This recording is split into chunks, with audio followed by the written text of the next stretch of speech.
ఈ రోజు భారతదేశంలో కులాలకు మతాలకు అతీతంగా మనం అందరం పోరాడవలసింది.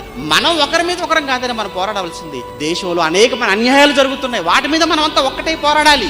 అవినీతి రోజు రోజుకి పెరిగిపోతున్నాయి, అత్యాచారాలు రోజు రోజుకి పెరిగిపోతున్నాయి, దొంగతనాలు పెరిగిపోతున్నాయి, హత్యలు పెరిగిపోతున్నాయి. ఈ సమాజంలో అనేక మంది యువకులు అనేకమైన డ్రగ్స్ లాంటి మత్తు పదార్థాలకు అలవాటైపోయి జీవితాలు పాడు చేసుకుంటున్నారు. మన కళ్ళ ముందు ఇన్ని నేరాలు ఘోరాలు మన కళ్ళ ముందు జరుగుతుంటే మనమంతా ఒక్కటే వీటికి వ్యతిరేకంగా పోరాడి వీటిని అరికట్టవలసింది పోయి కులాల పేరుతో మతాల పేరుతో కొట్టుకుంటూ వెళ్ళిపోతే వీటన్నిటిని ఎవడండి ఆపుతాడు చెప్పండి?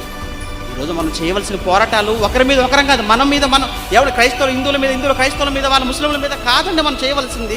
ఈ సమాజంలో అనేకమైన దురాచారాలు ఇంకా సమాజంలో ఉన్నాయి, ఇంకా మూఢనమ్మకాలు అక్కడక్కడ మనకు కనబడుతూనే ఉన్నాయి. వాటి వలన ఎంతో మంది బలైపోతున్నారు, ఎన్నో అనైతికమైన కార్యక్రమాలు జరుగుతున్నాయి ఈ సమాజంలో. వాటన్నిటిని అడ్డుకొని వాటన్నిటినీ కూడా రూపమాపవలసిన బాధ్యత భారతీయుడుగా నీపై ఉంది. భారతీయుడు